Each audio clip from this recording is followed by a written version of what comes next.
pra mrunihi,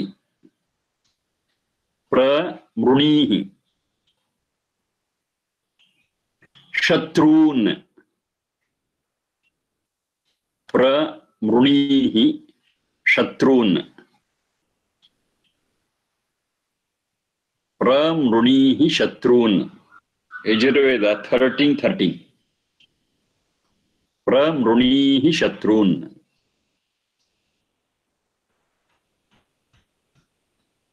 Now, statements like this always create debates, discussions, misunderstandings. The direct meaning is kill your enemies.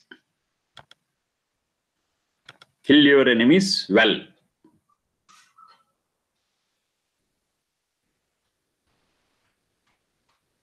That's the meaning of it. Now, if I understand this statement separately, exclusively from all other things what I have got in the Vedas, this is what it means, kill your enemies. So it is encouraging, it is supporting violence, it's asking us to eradicate our enemies.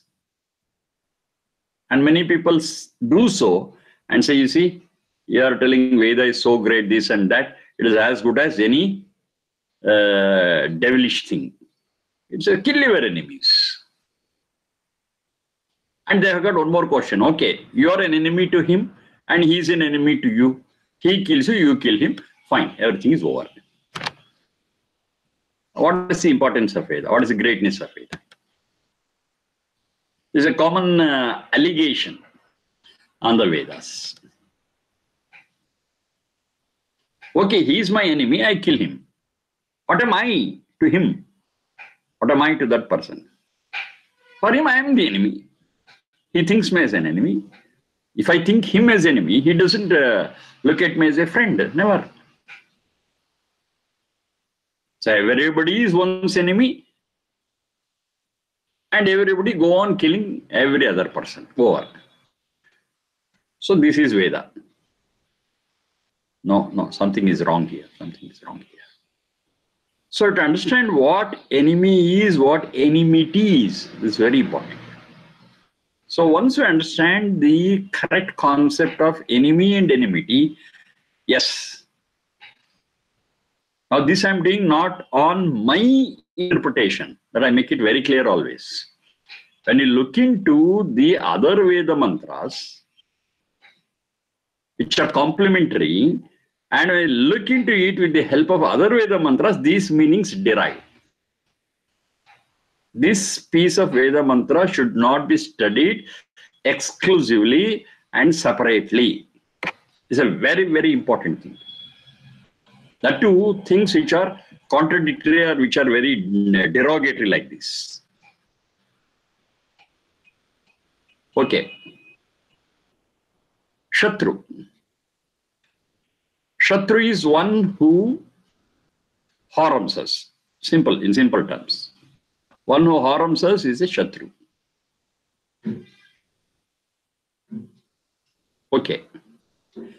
Now, that cause of harm, on the very outset, we can say it is in two places. One is outside, and the other one is inside.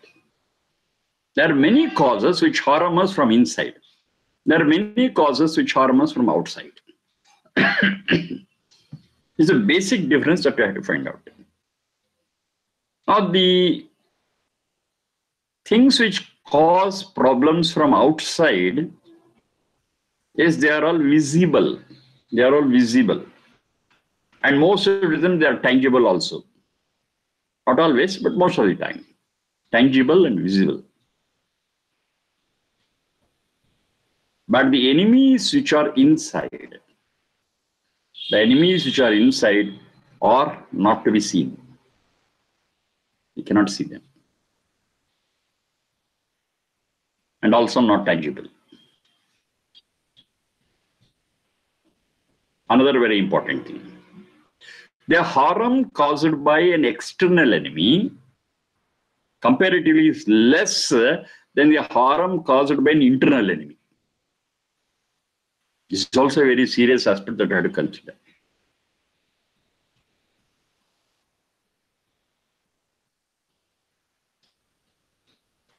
Another very important point, with reference to the external. Say X is our enemy. Then our basic question is X as a person is our enemy, or his thoughts and approach towards us is the real enemy? It's not the person. Person is not our enemy, because the person holds in himself, hates us, has become our enemy. He is not interested in our welfare, so he has become an enemy. So not being interested in our welfare, holding hatred in him, holding enmity is a real cause. Of course, he has been the shelter of it. But if those wrong things, if they are removed, he is no enemy for us. So simple. Because enmity is in him, he appears an enemy. Remove them. It has happened. It has happened many times. Some people who are not friendly with us, and to some occasion, their unfriendliness is gone and they become very good friends. There are some people who hate us, and under certain circumstances, they change over. There's a turning point. And those who hated us, they have become very good friends. Converse is also true. Very friendly, suddenly they start hating us. The same person, that is the underline. That is to be underlined, what I'm telling. The same person, the same person was a friend but now an enemy but now a friend. Person is not different. So the enmity or friendship is not in the person, external person, but in his thoughts, approach, and attitude. Concern. If concern is there, we call him a friend. That concern is that you are an enemy. They love us, friend. They hate us, enemy. So the hatred or love is the one which changes the situation. The same person becomes a friend or an enemy. So if you understand this process very clearly, we don't hate or we don't find a person as an enemy, but his attitude and approach towards us, that is a real enemy. This is the external enemy, what we have to understand. Then internal enemy, it's not enemy, enemies, internal enemies. Hari they call it, Hari is enemy. Hari Shadvarga. Shat means 6. Group of 6 is the greatest enemy in every one of us. Kama, Krodha, Lobha, Moha, Mata, Matsarya. They're in us and just spoil us slowly without giving any indication. You are taken into control by those Arishadvarga. By the time we understand that, oh, we have lost control and they are controlling us, by the time everything nonsense would have happened. They are so fast. They are so fast. And so engulfing. These are not my words. There is one dhatu called as to shvi gati vruddhau. To o shvi. O is swara there. O-L. To o A-A-I-O. O-L. To o shvi gati vruddhau. To o shvi gati vruddhau. Gati means that which is fast. Vruddhau, which grows and encompasses, covers fast. To o shvi gati vruddhau. Now from this dhatu comes the word shwana. Shwana. Shuna. Shwana. Shuna. In colloquial Sanskrit, Shwana or Shuna is understood as a dog. That's okay. But the basic character of it is to be fast and to cover. To fast and take things under control and become grown from within.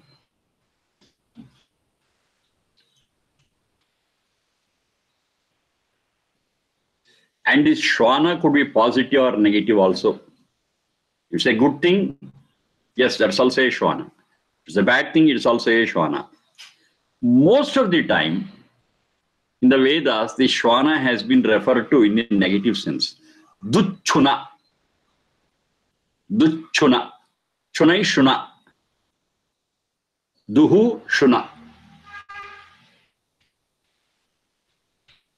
The bad canine. See? That reference is there many places. It is so dangerous. You will not be notice its advance at all. Just comes and takes hold of things. And we'll know it only at a later stage when it is too late for us. You should be very, very cautious.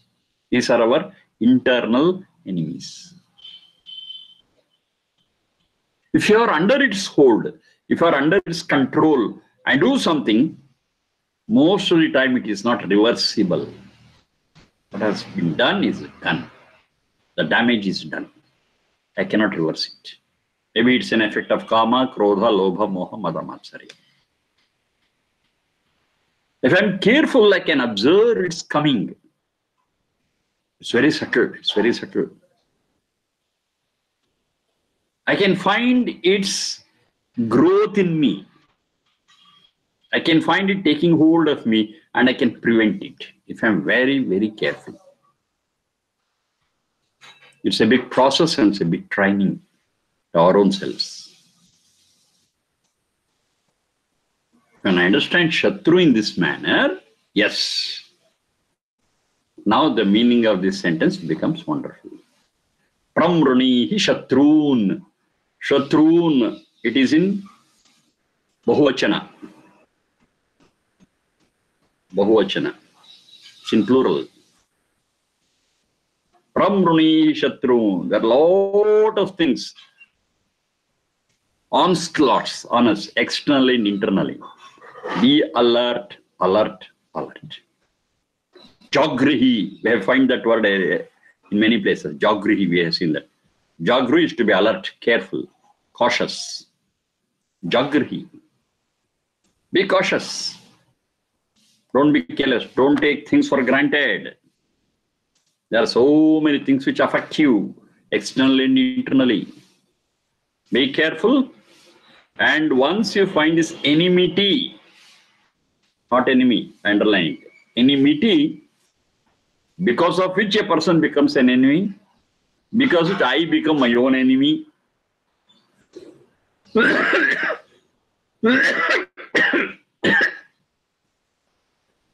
It's an aggression from outside and inside. Be careful about this aggression. And smash it then and there. See to its end. Pramrunihi Shatrun.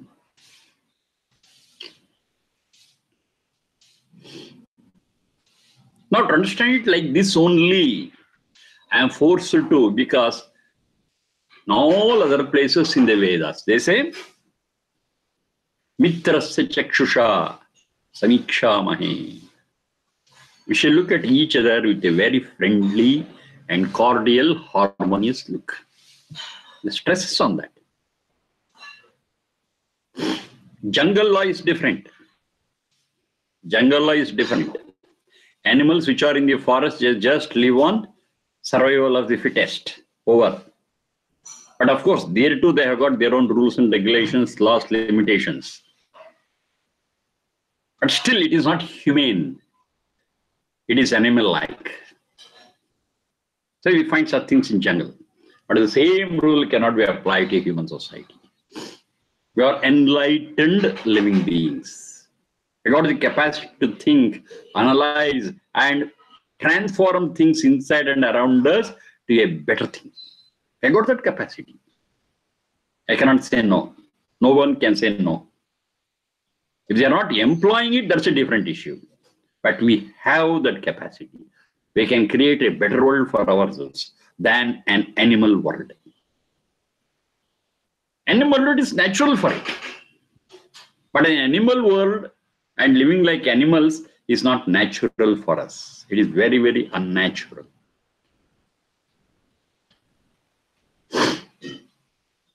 A humane world is different.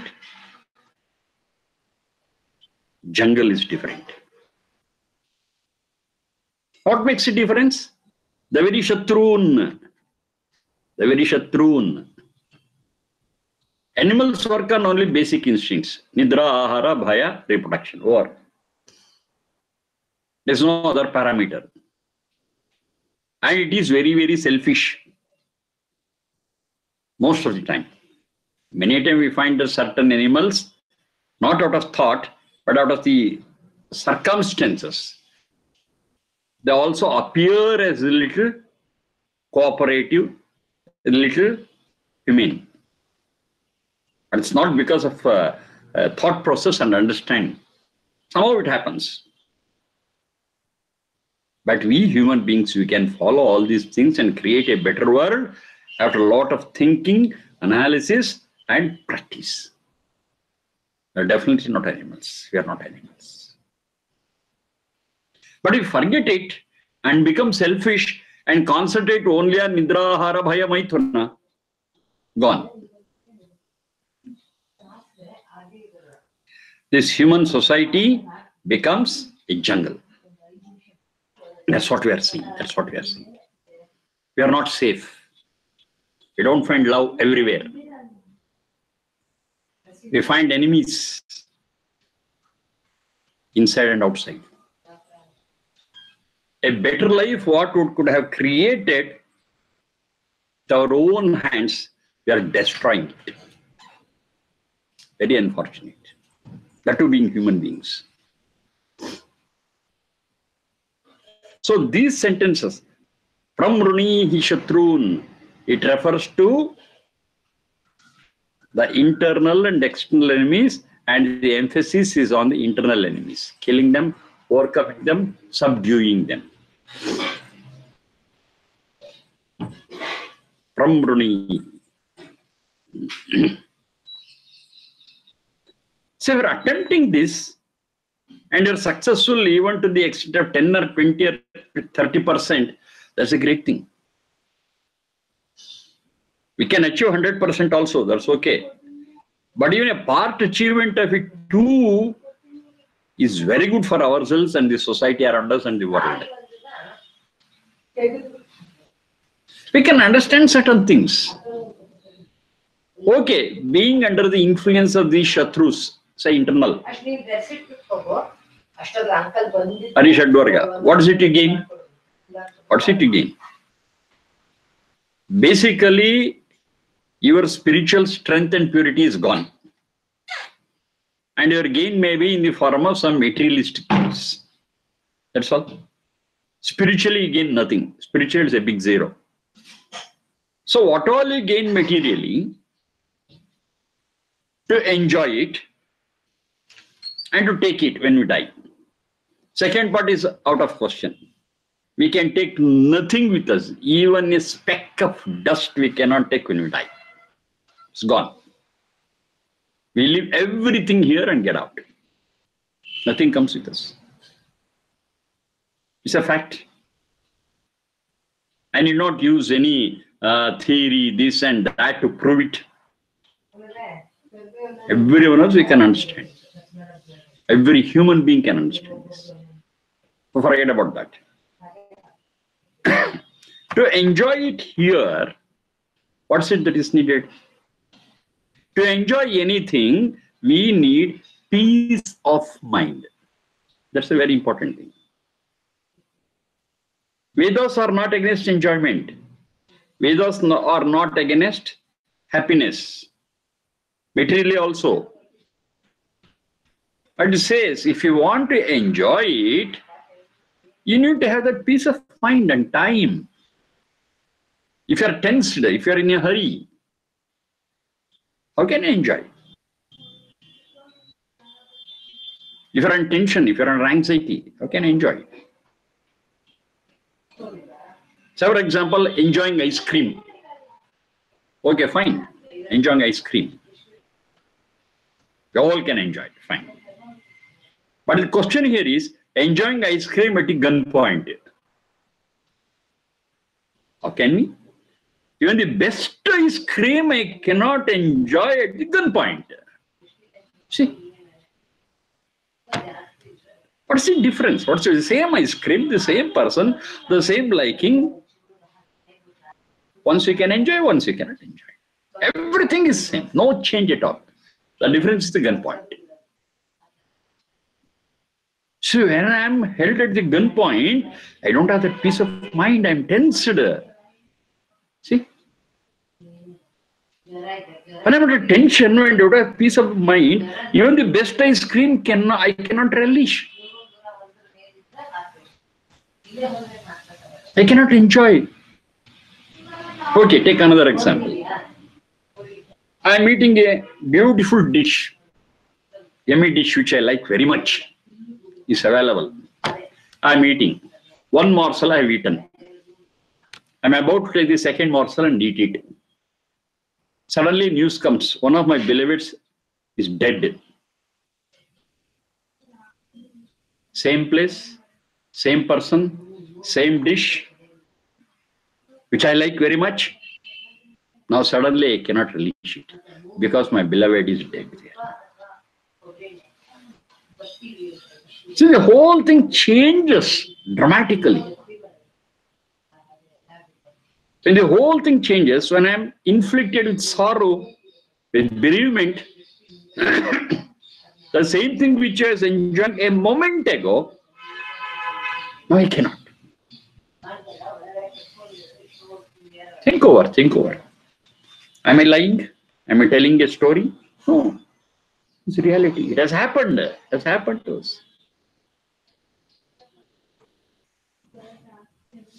So, to enjoy and to relish anything material, the very, very important prerequisite is peace of mind. See? That's not the only, there are several things. Just one thing I am telling you. Peace of mind. If peace of mind is there, I cannot enjoy. So when I create a situation where I cannot be peaceful, where I'm under pressure, where I'm under tension, I cannot enjoy whatever material things are given, even though I relish them at another point of time. I cannot.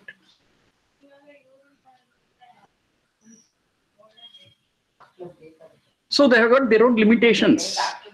And the basic prerequisite is my condition inside. My condition inside, it is fine. Yes, I can enjoy. Otherwise, no.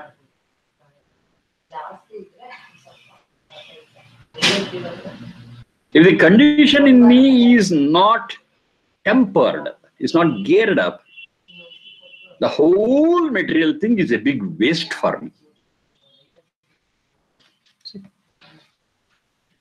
So my goal has to be achieving peace of mind, creating an environment where I can peacefully sit down and enjoy. That's the second step, enjoy.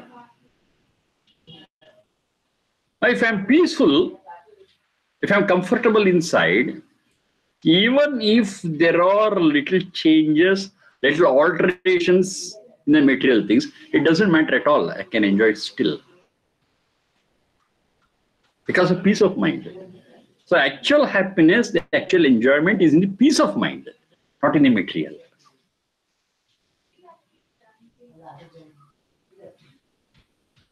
So my concentration has to be on peace of mind. And the first one I said, all the material comforts, I have to leave it here and go. I cannot take even the speck on it with me. And I'm dead. So how do you achieve this peace of mind? Now we come to the core of the question, core of the subject. The internal peace is possible only when we win over the shatrun. When you are victorious and these internal enemies, yes, we achieve peace of mind. That's the only way out. When they are taking over me, when they are commanding me, I never get that peace of mind.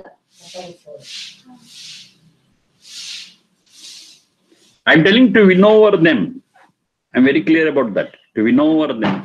It's not eradicate them. Because these kama, krodha, lobha, moha can never be eradicated. It's part of me, part of myself. The best thing what I can do is, they will be under my control. When they're under my control, they can never disturb me and I can always experience that peace of mind. And if there is peace of mind, yes, I'm enjoying everything. In a cold breeze will give me that happiness and enjoyment. Even the rising sun will make me very happy. When a small flower in my garden which has bloomed will give me all the pleasure. Provided I have got that peace of mind, anything I eat will become tasty because I got that peace of mind. I miss all these things if my mind is tensed, is under pressure, is anxious. I cannot see anything like this. So the whole difference in enjoyment is peace of mind, and that peace of mind makes all the difference, and peace of mind is possible only with pramrunihi shatrun. And it's very clearly understood that they are all our internal enemies. A person who is at ease, a person who is peaceful, he'll be capable of, he'll be alert enough to tackle the external enmities also. That's another great thing. If I myself am under the control of enemies, I cannot fight out external enemies. Yes, there are certain things. It's not the person. Person is not my target. The thoughts in him is my target. I can tackle them with love. I can tackle them with affection. I can tackle them with cooperation. That's my target. I tell him, you're fine. I got nothing against you. But your thoughts, your approach to life is a bit derailed. That's causing a problem primarily to you, then to me. Please understand. The derailment in your thoughts, the derailment in your approach to life, the result of it, the impact of it is first experienced by you, then to me. Is it not so? The fire first burns our house, then our neighbors. The origin is first affected by it, then others. There's some great proverb in Kannada. Benki, that fire, tanna maneya suttallade neramaneya suduvude. Fire, when it originates, it first burns down its own house, then the other houses. It's a fact. The fire which has come out of those enmity in my own mind first spoils my mind, my life, and then others. You should give this knowledge to a person who is holding that enmity in him. Not necessarily towards me, not necessarily towards me. Any enmity will have the first impact on the person who shelters that enmity. This is a beautiful lesson that we have to learn, the lesson in humanity. Don't hate anyone. Because the hatred will first kill you, will spoil you first, then others. With all love and friendship, I'm telling you, please don't do it. Of course, I got some problems. We agree. But all those problems we can work out, sort it out, and solve it. I'm with you. Who can say this? One who is peaceful by himself, not any XYZ. One has experienced a peace of mind in himself. One has control over his enemies inside. Yes, that person can boldly and with all love, he can say that. So Brahmanihi Shatrun has got lot of impact inside and outside. Brahmanihi Shatrun. Yajurveda 13:13. So here Shatru doesn't mean a person, it is enmity. It's not enemy, it is enmity. Internal and external. One who tackles these enmities inside and outside, yes, can achieve peace inside and outside. And achieving peace results in enjoying the life. After all, we are searching for that. We want to enjoy life, materialistically and otherwise also. All this enjoyment is ours, provided we have achieved that peace of mind. Without peace of mind, there is no enjoyment whatsoever. Brahmanihi Shatrun. Tackle those enemies first. Have them under your control. Then things will happen.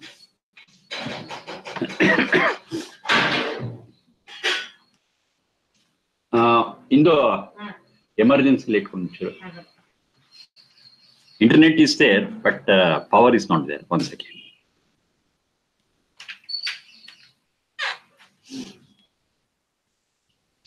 Little Iva.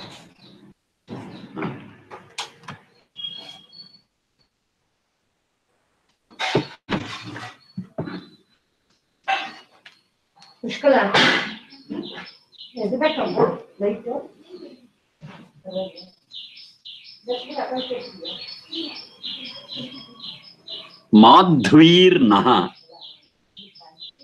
Madhvir Naha. Dha is Mahaprana. Madhvir Naha. Santoshadhi. Santoshadhi. Yajurveda 13.27. Madhvir Naha Santoshadhi. When I split it, this Madhvihi Naha Santu Oshadhi. Oshadhihi. Visarga is there at the end. Madhvihi Naha Santu Oshadhihi.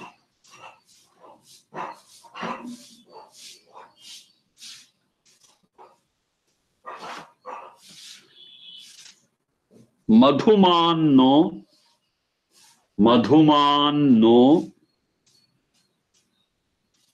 Vanaspatihi. Madhumanno Vanaspatihi. The first one is Yajurveda 13.27. Second one is Yajurveda 13.29. 13.29. Madhvirnaha santoshadhihi Madhuman no vanaspati. Second one is split, it is Madhuman Naha Vanaspati. Sharmaji, the previous one, Pramranihi Shatrun is 13.30 or 13? 13.13. 13. Okay. 13.13. The same mantra, Urdhva Bhava, what I did, the same mantra, this other part. Madhvihi Naha Santu Oshadhihi Madhuman Naha Vanaspatihi. First one is 13.27, second one is 13.29.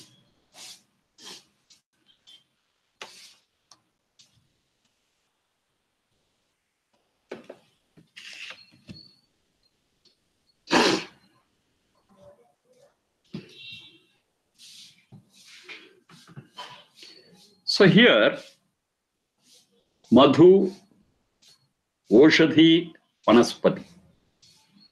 The both pieces of mantras, they are the keywords. Madhu, Oshadhi, Vanaspati. Oshadhi and Vanaspati, of course, they refer to the vegetation. The vegetation. They are our main source of our food or medicine. Food as well as medicine. And very important thing we have to understand here is food is not different, medicine is not different. There's a great saying, let thy food be thy medicine. Let thy food be thy medicine.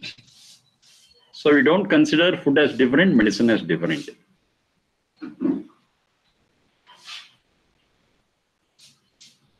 Unfortunately, what has happened today is we take so much of tablets, medicine, and other things. Medicine has become our food. That's very unfortunate. But the basic thing is the food itself should be able to give us all the nourishment and prevent all diseases from us. So food itself is medicine.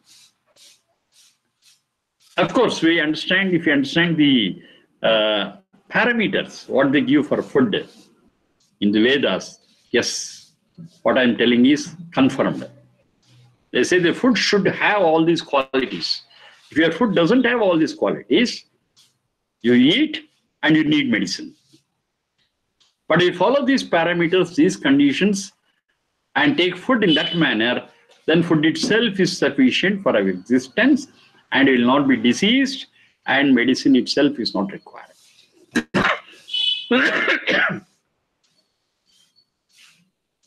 That's a great concept. That's a great concept. A whole medical field will become redundant if you follow this. But in the present day condition, the present day context, it appears imaginable.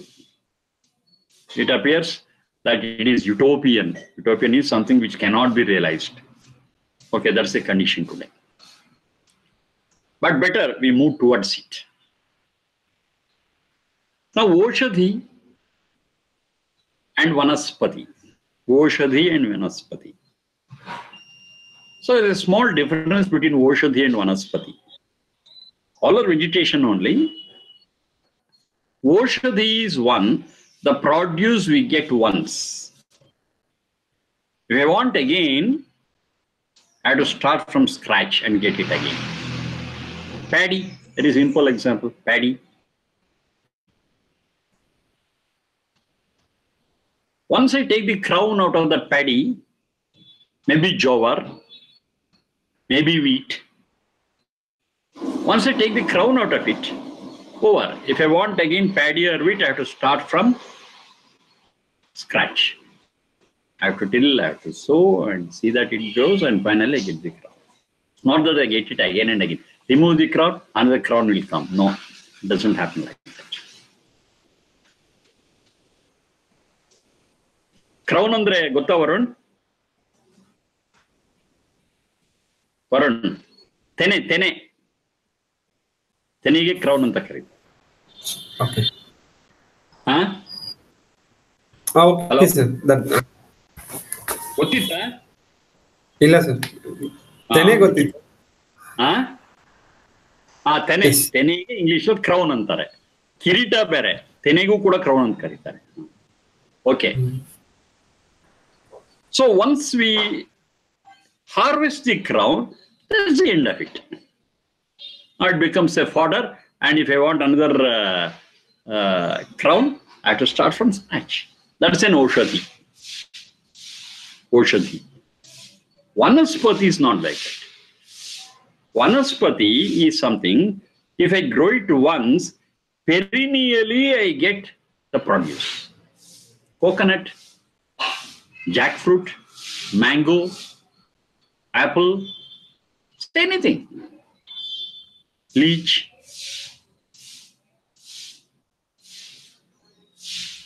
It goes on giving in the particular season the fruits again and again and again. I need not grow the tree again and again for its produce. That's a Vanaspati. There is big two classifications what they have made. Oshadhi, Vanaspati.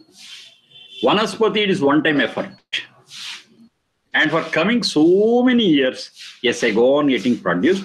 Of course, in the particular season, it's not always, in the particular season, I get it. Oshadhi is not so. Okay, the basic two classifications,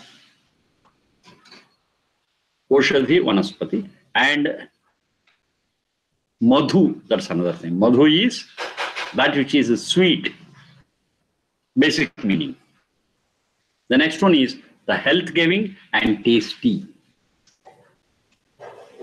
It need not be sweet always. Even other tastes are also tasty and palatable and comfortable and needed for our body.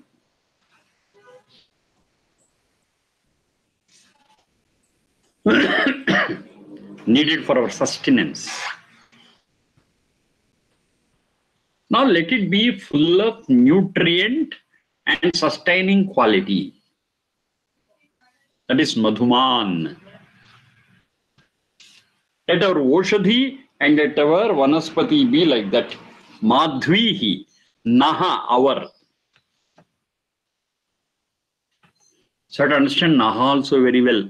That's very important. When we understand Naha, we say it is we human beings. No, what about other creatures? They also have to live, they also have to sustain, and they also have got a right over this Oshadhi and Vanaspati.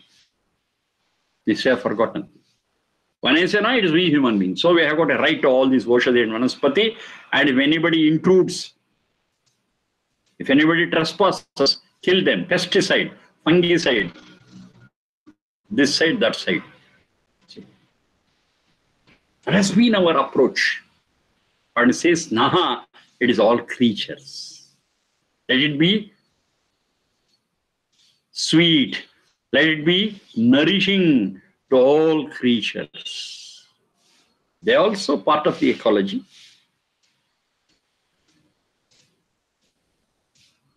I treat it as a pest because it cuts into my profit.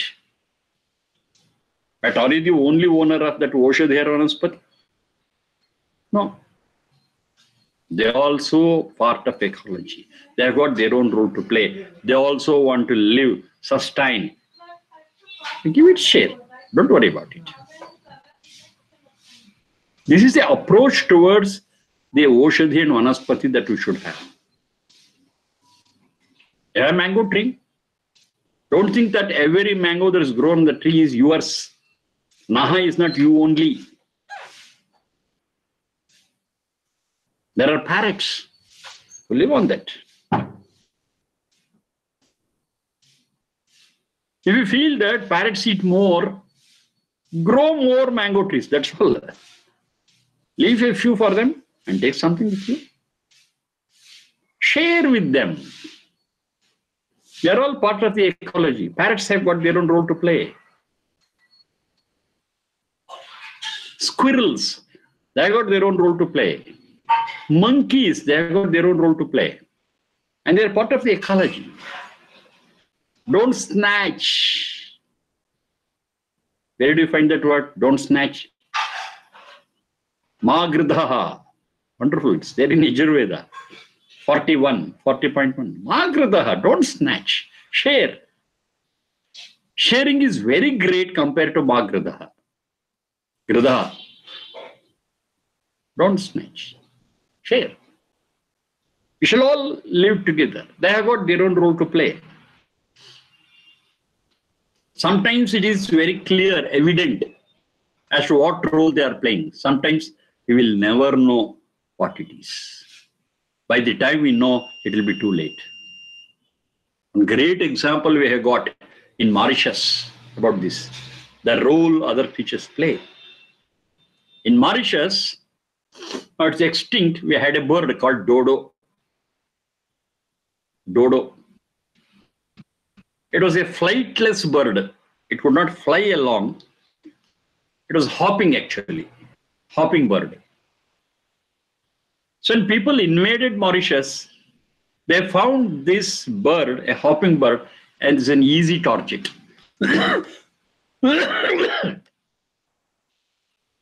They just hunted them, ate, and made it extinct. What role they used to play in ecology, they never knew then. It's extinct. Dodo is extinct. After so many years, they found its importance. When dodos were no more, one variety of palm tree started dwindling and they could never grow that palm tree. See? That whole clan of, the whole species of that palm tree also became extinct gradually. Then they started investigating and they found that it was dodo which was responsible for maintaining that palm tree. It used to eat the fruits of that palm tree, digest everything, and the seed of that used to come out of its excreta, and only that which comes out of the body of the dodo had the capacity to sprout. If I just sow that seed straight away, it never sprouts. It needs some culturing, and that culturing has to happen only in the digestive system of dodo. Just one simple example I'm giving.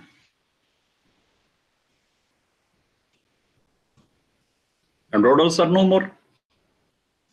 There's no culturing this seed. The palm never grows. That also becomes extinct. Such things are there everywhere in ecology. Even a blade of grass has got its own role to play. A small insect has got its own role to play. Even a snake has got its own role to play. Even a rodent has got its own role to play. We don't recognize it. We are too selfish and conceited that if I say, Naha, oh, it is me. Me means I, human being. No, no, no. I am also a part of the ecology. I am not all. The whole ecology is not just for me, it's for all creatures. Of course, in some cases where thinking is involved, analyzing is involved, and so many things, there Naha is human beings only. I cannot apply to all creatures because they cannot think, they cannot analyze, they cannot practice. But speaking of Oshadhin Vanaspati, Naha includes, the same Naha includes all creatures. We should recognize and identify their entity, their requirement, their right over Oshadhin Vanaspati. Do you need a better lesson on ecology other than these two words, sentences? This is what it says. Let it be sweet. Let it be nutritious. Let it be sustaining to all the creatures, our Oshadhi and Vanaspati. The purpose of life is not profit making. The purpose of life is to coexist with peace of mind and enjoy fully, if blessed with 100 years.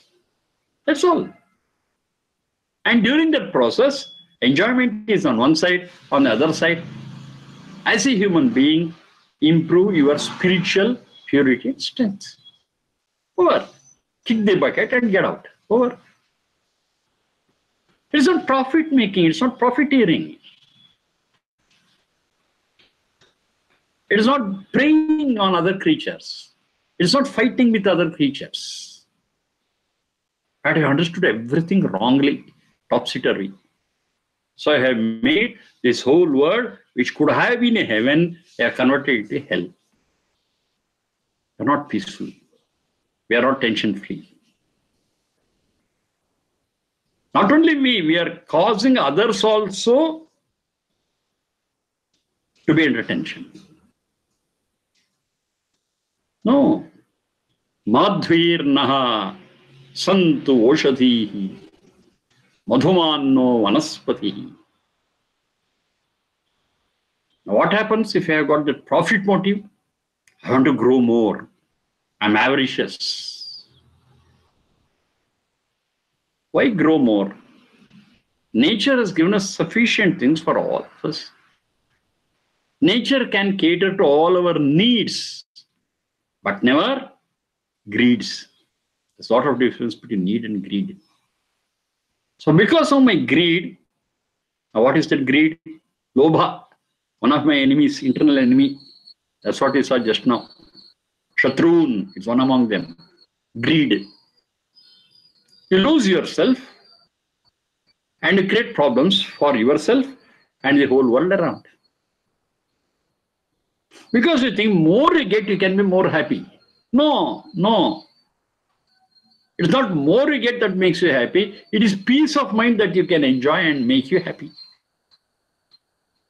The whole thing is distorted.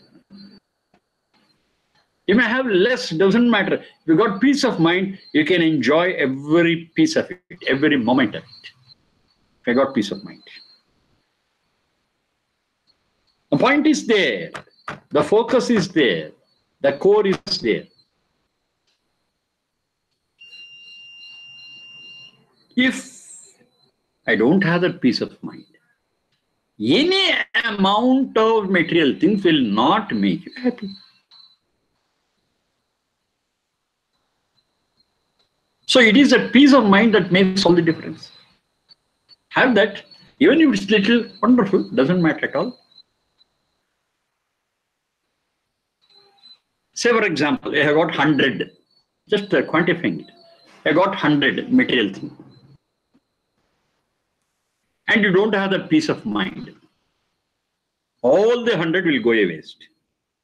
Having 100 is not the point, but you are not able to enjoy that 100. All 100 flows out. I got only 10, not 100, I got only 10, 90 less than 100. But I got peace of mind. All the 10 you can enjoy. So what is the outcome in the first case? 0 with 100. In the second case, the outcome is 10 with 10. Which is more profitable? Which is intelligence? This is what you have to understand. And what is our source of material things? Whatever we speak of, ultimately, the real source of our happiness externally is Oshadhayaha and Vanaspataya. If these two are not to be there, there can be nothing. Of course, we have minerals. Minerals and the product of Oshadhayaha and Vanaspataya. Other than minerals, the next major source is this Oshadhayaha and Vanaspataya. And between them also there is a small difference. We have to analyze everything. Minerals are not renewable. Once I use it, it's gone. Maybe stone, maybe gold, maybe this, maybe that, any mineral. Petrol is also a sort of a mineral. Once I use it, it's gone. It cannot be replaced so easily. It takes lakhs of years for replenishment. What about Oshadhayaha and Vanaspatiyaha? They are renewable. So where I should depend upon? Non-renewable or renewable? Renewable. I cannot eat a mineral and live, but I can live on Oshadhayaha and Vanaspatiyaha. All my basic needs can be taken care of by Oshadhayaha and Vanaspatiyaha. Everything. Timber to food. Minerals also are needed, but not as much as we depend on Oshadhayaha and Vanaspatiyaha. It could be minimum, because they are non-renewable source. They are prudence, what I have to apply, not just for theory. But no government in the world is following these instructions. But these instructions are given very clearly in Vedas. They are so broad, they are so deep, they are so sublime. That understand it and put it into practice the whole world will change. We do have such things. Concentrate on your Oshadeha and Vanaspateha. Don't use something artificial to grow them. Create a natural environment for them. What will happen? This Oshadeha and Vanaspateha become Madhuman. Sweet and pleasing, nourishing, sustaining, full of quality. Don't worry about the quantity. Quantity is taken care of. We are worried about quantity only when you are greedy. When you go after need, whatever quantity is available is sufficient. Take it, enjoy, share it, be happy. How can you be happy? Only when you got that peace of mind. You don't have that peace of mind, you cannot be happy. Whatever the quantity be. Of course, quantity has got a role to play, but that is not my first priority. My first priority is quality. Quality takes the front row than other things. So, madhuman no vanaspatihi, madhvirna santoshadhihi. Now, those will not happen as it is. Instead of me working for it, it's better I don't intervene. That's best. I don't intervene and allow it as it is, it will happen. Nature has got that capacity to make every Oshadhayaha madhvihi, every Vanaspateyaha madhuman. Nature has got that. So natural for it. It's so easy for it. It happens automatically. My unwanted intervention, my unwanted disorientation, what is that? Concentrating on quantity rather than quality, being avaricious, not sharing with others, being selfish. These are all my problems.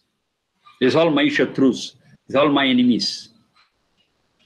Now, because of these influences, the whole ecological and isostatic balance is disturbed. And I think I'm a great knowledgeable person. No. He's not a human being. He's a selfish creature. Selfish, disturbing, distorting creature. Let's stop all such activities. Let us be simple, let us be honest, let us be straight, and let us lead our lives in tune with, that's very important, in tune with Oshadheya and Vanaspateya, and enjoy the sweetness what it has got. Share it. Enjoy what nourishing things it has got. Enjoy and share it. Fine. It's a beautiful formula for a wonderful life. Madhvirnaha santu oshadhihi madhumanno vanaspatayaha. What you see on the face of it is very simple, very easy to understand. But the impact of it, the influence of it, the depth of practicing it, yes, it's all different. But you realize it. Once we realize it, things will be wonderful. It will be good for us. It will be happy for us. It will be enjoyment for us. It will be a celebration for us. And we can make the same celebration to all other creatures on the planet. Everyone else, we can be happy. We can live longer. We can live happier. Everything is in our approach, in our attitude or perspective. Clearly says, look at each of things as a source of your enjoyment, but not with a selfish motive. Share it, share it. Naha.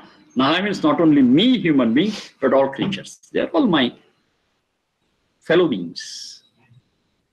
With all their fellow beings, share it, be happy.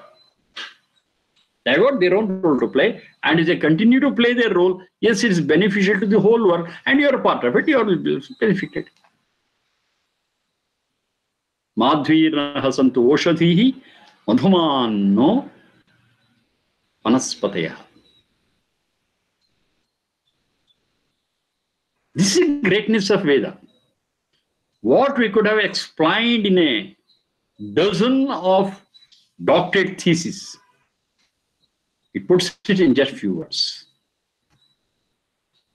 Madhvirna Santoshadhihi is a subject for hundreds of doctorates. All has been encompassed, is encapsulated within it. Madhumanno Manaspataya. Understanding this in depth can be the source of hundreds of books, hundreds of volumes. It speaks volumes, not just 4 words. That's why it is said, though we have got 20,000 and odd mantras, we start elaborating it and understanding it, no library can hold the volumes. No library can hold the volumes. It is so voluminous. That is the beauty of Vedic language. What could have been said in hundreds of words, just puts in just 1 or 2 words. How it is done? That is, every word here is derived from the dhatu. Because every word is derived from the dhatu, all those things are embedded or put into the word in the form of upasargas and pratyayas. And finally, a word is got. And it has got the meaning of all those pratyayas and upasargas has gone into it. Packed. Well packed. This you find only in the Vedic language. No other language can have it. If you understand this Vedic language, as it matches our mental speed, that's very important. We think fast and start expressing. The speed of expression, the speed of thought doesn't match at all. If you want to match it, the only media what you can get is Vedic language. It's no exaggeration. We have been seeing it, we have been studying it. Maybe I take 1 or 2 words, a small sentence, a piece of the Veda mantra, and we discuss over it half an hour, 45 minutes. That too subject to my limitation of understanding it. If you really start understanding that few words in depth, with lot of study and experience and experimentation, 1 or 2 mantras sufficient for our whole life. I'm not exaggerating. Such is the greatness and depth of it. And please understand that every piece of Veda mantra is for all. It never discriminates. It holds good at all places, at all times. That's the greatness. We don't find any source of knowledge which qualifies under these heads. Madhvirnaha santu oshadhihi madhumanno vanaspatayaha. The first one is Yajurveda 13.27. The second is 13.29.